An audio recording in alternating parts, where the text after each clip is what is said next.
রাজধানী ঢাকায় আসতে দেশের দক্ষিণ পশ্চিমাঞ্চলের মানুষকে ব্যবহার করতে হয় দৌলতদিয়া পাটুরিয়া নৌরুট। অল্প দিনের ব্যবধানে এই রুটেই ঘটছে বড় ধরনের দুর্ঘটনা।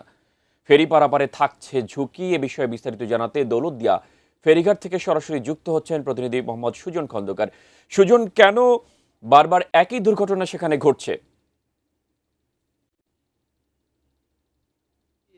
ধন্যবাদ আপনাকে। আপনি যেমনটি বলছিলেন, আসলে কেন যে বারবার দুর্ঘটনা ঘটছে, আসলে এর সঠিক কারণটা কিন্তু আমাদের কারো কাছে জানা নেই। তবে আমরা এখানকার যারা স্থানীয় মানুষ রয়েছে এবং যারা যাত্রী রয়েছে, আমরা তাদের সাথে কথা বলেছি। তারা মূলত বিআইডব্লিউটিএ এবং বিআইডব্লিউটিসির যে ঘাট অব্যবস্থাপনাকে তারা দোষেন।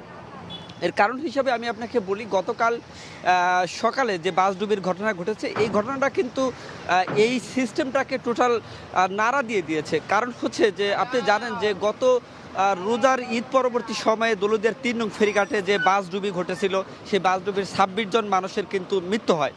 তারপর থেকে কিন্তু পাটুরিয়া দৌলতদিয়ার প্রতিটি পল্টনে কিন্তু রেলিংয়ের সাইড রেলিংয়ের ব্যবস্থা কিন্তু দেওয়া হয়েছে। কিন্তু গতকাল যে ঘটনাটা ঘটেছে, অর্থাৎ সাইড রেলিং তো দূরের কথা, পল্টনের যে র্যাম, সেই র্যাম ভেঙে কিন্তু গাড়ি নদীতে পড়েছে। অর্থাৎ সাইড রেলিংয়ের থেকে শতগুণ বেশি শক্তিশালী কিন্তু র্যাম। সেই র্যাম ভেঙে যদি একটি গাড়ি নদীতে পড়তে পারে, সেক্ষেত্রে পল্টনের নিরাপত্তা যে ব্যবস্থা, অর্থাৎ সাইড রেলিং নিয়ে কিন্তু এখন, অর্থাৎ যারা কর্মস্থলে ফিরছে বা যারা যাত্রী, তাদের কিন্তু এখন টোটালি ঝুঁকিপূর্ণ জীবন নিয়ে কিন্তু তারা চলাচল করছে। তারা বলছে যে এই যে একটা দুরবস্থা, এই দুরবস্থার জন্য সংশ্লিষ্ট যারা কর্তৃপক্ষ রয়েছে তাদের আরও বেশি নজরদারি দরকার।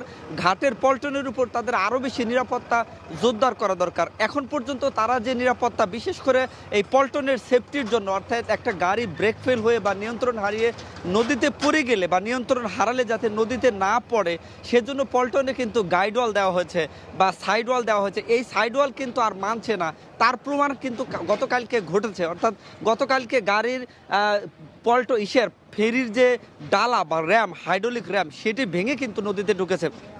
সব মিলিয়ে যদি বলি, আমি সকাল থেকে এই নৌরুটে যে সমস্ত যাত্রী এখনও কর্মস্থলে ফিরছে, আমি তাদের সাথে কথা বলেছি। তাদের মধ্যে প্রচুর পরিমাণ চাপা আতঙ্ক বিরাজ করছে। তারা কেউ নিরাপদ বোধ মনে করছেন না।